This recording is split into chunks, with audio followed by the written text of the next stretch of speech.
What's up, friends? Welcome back to the pod, the number 2 pod. I'm Glenn. I'm Simi. And this episode is going to be Dookie. really quick. We joined a new gym. We did join a new gym. We talk about this a lot on the podcast because if you've ever been a gay person, but a male gay person, not a female gay person, because The female gays are not as into health and fitness as the gays. How dare you? The lesbianis are going to come for you now. The lesbians are naturally athletic, generally. Like they possess the skill set of competition. The lesbians in our world watch a lot of sports. And every lesbian is their own person. There are terrorist lesbians and there are... Did you say terrorist lesbians? Yeah. They make that joke in the first gay rom-com, what was it called, with Billy Eichner? He works at like a social justice museum. And there's like a gay guy, a lesbian, a non-binary person, a trans person. And they're like talking about 9/11. And they were like, there are trans terrorists too. Like, and there are gay terrorists and there are lesbian terrorists. It's one of the jokes they make. You've seen that movie. It's so funny. Yeah, it's been a while though. It came out last year. Anyway. A while. What's the point of this? Oh, anyway, like we joined the gym. We joined a gym. But I'm just letting them know, like straight people join a gym and they just like stay at that gym forever because usually they like meet their like boo. Well, we joined the gym because it was $1 to sign up. And we join gyms because we are in the red with the previous gym. So we have to find or do the day pass, the classic day pass. Can we take a tour? Oh, we'll take the 3-day pass. We'll work out all 3 days and then you'll never see us again and don't call us. Yeah. You got to do what you got to do. Anyway. I don't even know why we did. I think I was like Googling it the other day. I don't have a gym right now. And the gym is literally like across from where we live. Like the closest gym. And it was $1. Yeah. So I was like, okay, well, it's the closest to the house. Like I could jog there if I wanted to. So it's cheaper than the other gym that's like terrible. That's cheap. Come to find out, it has a tanning. It has tanning, which is terrible. Bed. Well, included. It's not a bed. It's like a standing one. Thingamajigger. They just replaced the bulbs. I did 2 minutes. I'm going to get skin cancer. My face, I think, is burned right now. You didn't even wear the goggles. So you're going to get that weird, like, you know how they used to at tanning beds show you the photos of the eye disease you get? Close your eyes. They say that the UV still get into your eyes even if you close them, but it's just big tanning telling you that you have to buy their goggles or their little sticky things that you have to put on your eyes. I think it's like science. And then you look like a raccoon after you've been tanning. Yeah, you do. This gym has massage. Mostly I will close my eyes and I would cover my face because I don't like to tan my face regardless. Cancer. Anyway, it has massage beds of like multiple forms, like the ones that like suck you up and you lay back. It has like water massage ones. There's some other amenity it has. Anyway, we literally tried to go work out at this gym, realized that Survivor, the TV show we watch, is on, and spent 35 minutes trying to Bluetooth connect to the treadmill so we could watch it. And then we were like, we should just go home and watch it. And then as we're leaving, we're like, oh, we forgot about the tanning beds. So we spent probably 45 minutes trying the massage beds and the tanning beds. Yeah. So we signed up to do the tanning beds. I signed up to do it for like 7 minutes. I come out and you said you did only 2 minutes. She told me to do 2 minutes. Because you're more pale than me? Because I'm more cancer prone. Oh, because of the survey. She said for 2 months, do 2 minutes. For 2 months? I would say 4. One of my first jobs out of high school, or no, during high school, was working at a tanning salon, California, of skin cancer, called Magic Tan. You also worked at a water park. Yes. And the reason why I worked at the tanning salon is because I worked at Raging Waters. It was my first job ever.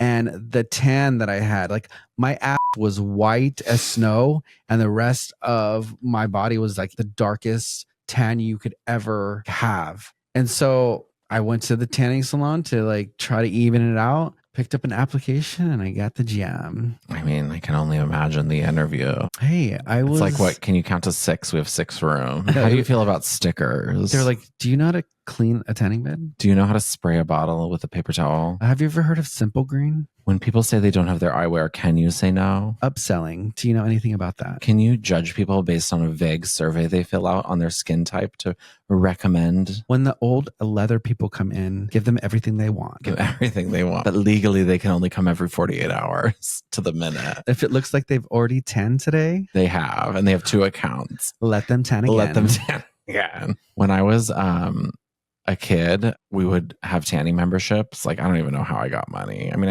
I used to have all kinds of jobs, but one time I went, I think it was like during the school day, because I used to always that's a different podcast, but we would basically like have a secret pass to leave school. And I brought my little sister and we went into tan. And when we came out, I had locked my keys in my car and we couldn't drive home, and we were like expected home. And if anybody's met my dad, he's like very scary if you don't arrive on time. So I was at the tanning at like 95th and Metcalf or wherever in Kansas City at the tanning booth, panicking with my little sister, who like just probably was crying, being like, we have to like break the car window, or we have to like find somebody to let us in the car because mom and dad can't know that I have a tanning membership. Like, and Carly, like my little sister, her name is Carly. We were probably like paying her off usually to not tell, because she was obviously not tanning. Yeah.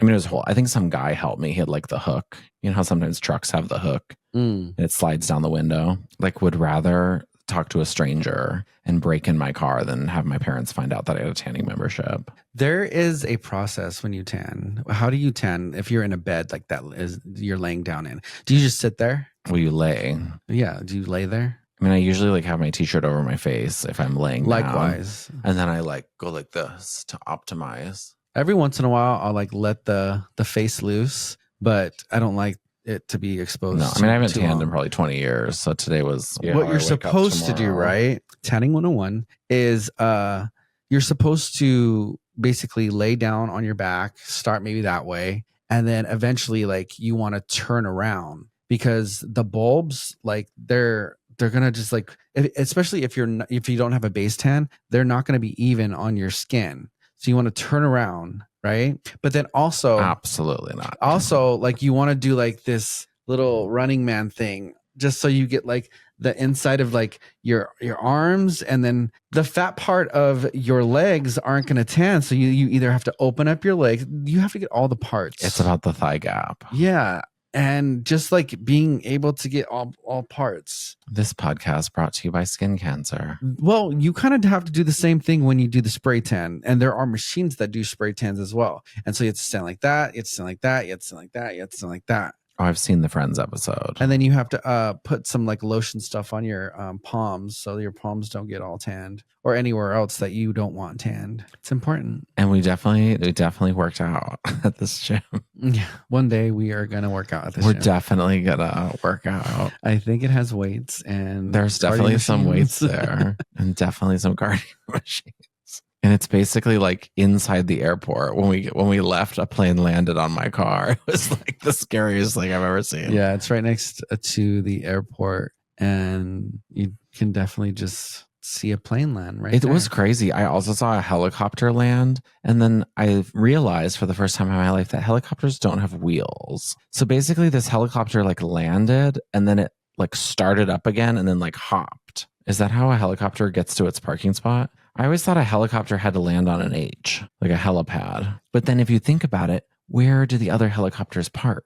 You know what I mean? Like, because helicopters don't have wheels. It's literally like when we were leaving the gym, I was like, I don't understand. Sound off in the comments if you know anything about how helicopter, I mean, it's like the craziest thing to think about. Like, no one knows. Our helicopter over my head. Over my head. Do you remember that? No. Rhyme. Helicopter over my head. I send a color, and the color is red. R-E-D. I don't know. Sound off in the comments. Sound off in the comments. Anyway, this has been another episode of the Number 2 podcast. We promise better topics coming very soon. We also hope to have a new monthly guest. This has been another episode of the Number 2 podcast, and it was really great. I really liked it a lot. And we'll see you again on the podcast. And we'll see you again and again and again and again every week. What's which up? Will always be Mondays and Fridays, no matter what, except for certain Mondays and Fridays when we have 2 weddings. Hopefully that's good for your schedule. Actually, what's your schedule like? What's your schedule like? Because ours is really busy for some reason. Tulsa, Oklahoma. Look, Pony Boy. And whoever's winning the Hamilton lottery in Los Angeles, you, because we've been entering and we have not won once. I'm going to win. Usually when we do these lotteries, Glenn never wins and he forces me to do it. And I always win for some reason. But and shout out to the Pantages Theater, because I think Back to the Future, the musical, is coming. And we're happy to attend the press night and then talk about it on the podcast. Yes, because we are a musical family here on the Number 2 podcast. Yes. Thank you and goodbye. And goodbye, Incorporated. Jamboree. Jamboree. Slogan.